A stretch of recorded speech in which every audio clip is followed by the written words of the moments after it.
ആൺകുട്ടികളെ പോലെ പെൺകുട്ടികളും, അത് നേരെ ഓപ്പോസിറ്റ് പറയുന്നില്ലല്ലോ. നിങ്ങൾ ശ്രദ്ധിച്ചിട്ടുണ്ടോ? അത് ശ്രദ്ധിച്ചിട്ടുണ്ടോ നിങ്ങൾ? ആൺകുട്ടികളും പെൺകുട്ടികളും ഒരേപോലെ ആകണം എന്ന് പറയുമ്പോൾ വലിച്ചുകൊണ്ടിരുന്നത് ആൺകുട്ടികളുടെ സൈഡിലേക്കാണ്.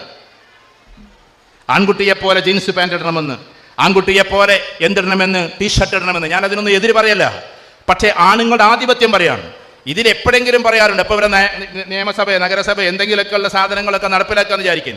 എപ്പോഴെങ്കിലും നിങ്ങൾ ചിന്തിച്ചിട്ടുണ്ടോ? ആരോ എനിക്കൊരു നെഗറ്റീവ് കമന്റ് എഴുതിയിരുന്നു, പിണറായി വിജയൻ സാരി ഉടുക്കുമോ എന്ന് ഞാനേതോ പ്രസംഗത്തെ ചോദിച്ചു അത്രേ. ഈ പെണ്ണുങ്ങളെപ്പോലെ ആണുങ്ങളും വേണമെന്ന് പറയുമ്പോൾ എന്ത് വേണം? ഇവരൊരു ദിവസമെങ്കിലും ചുരിദാറിട്ട് വരണം, അപ്പോഴല്ലേ ഈക്വൽ ആവുള്ളൂ.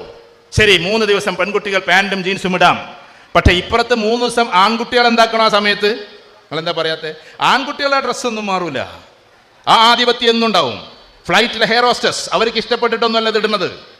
അവർ വളരെ ഇങ്ങോട്ട് കയറിയിട്ടുള്ള സാധനം ഇടാൻ ആരാ പറയുന്നത്? ആൺവർഗമാണ്.